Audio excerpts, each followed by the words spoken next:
నమస్తే రైతు సోదరులందరికీ నమస్కారం అండి. మీరు చూస్తున్నారు అర్జున్ వ్లాగ్స్ అనే యూట్యూబ్ ఛానల్. మన ఛానల్‌లోకి ఎవరైనా కొత్తగా వచ్చింటే సబ్స్క్రైబ్ చేయండి, లైక్ చేయండి, షేర్ చేయండి.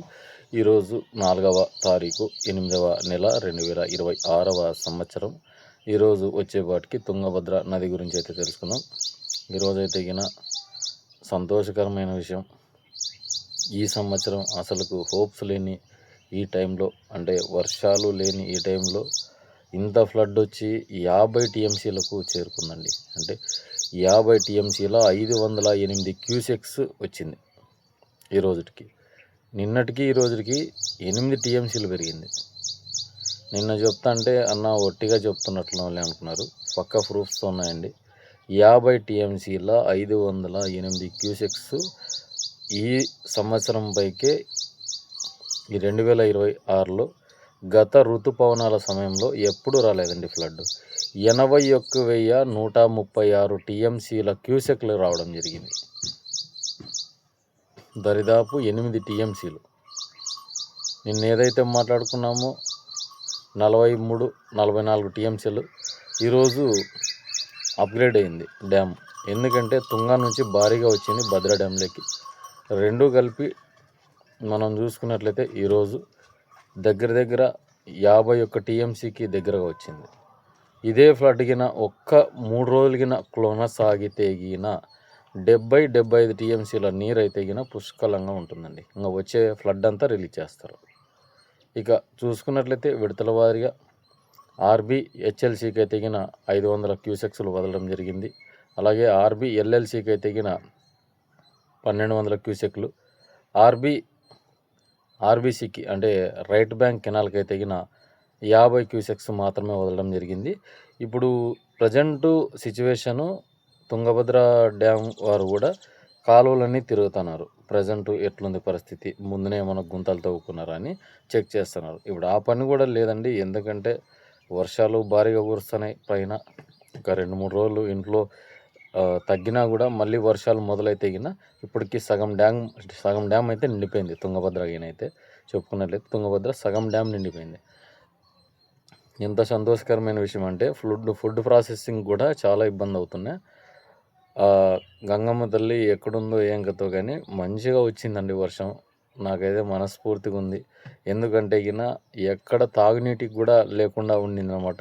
ఇప్పుడు చెరువులన్నీ నింపుకుంటూ వస్తున్నారు. అయిన తర్వాత సాగునీటికి కూడా అందిస్తారు ఖచ్చితంగా.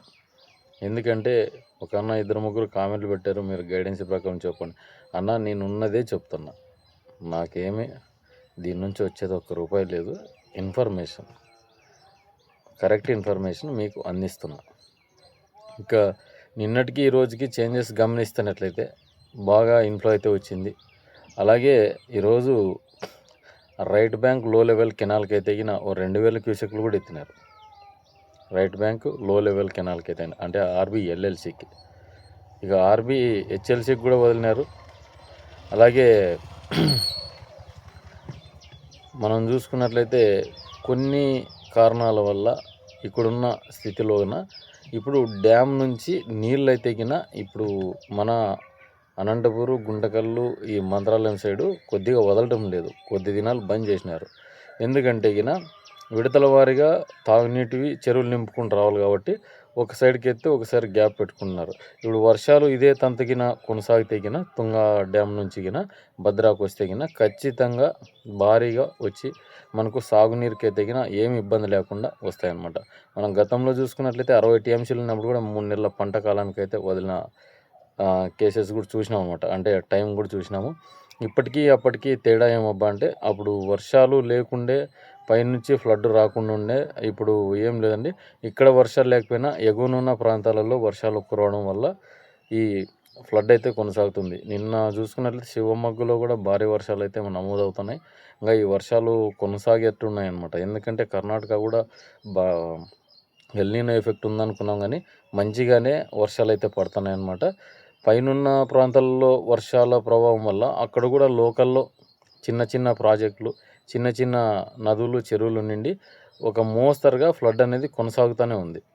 ఇబ్బంది ఏం లేదు. ఎందుకంటే ఇప్పుడు ఇంత ఫ్లడ్ రావడం అంటే ఈ 2026లో 81 టీఎంసీ అంటే తుంగభద్ర డ్యామ్కి ఇదే అనుకున్నారు. ఎందుకంటే చాలామంది తుంగభద్ర మీద హోప్స్ లేకుండా ఉన్నాయండి. ఎందుకంటే జలాశయాలు పైనున్న జలాశయాలు తక్కువగానే ఉన్నాయి, తక్కువగానే ఫ్లడ్ వస్తుంది.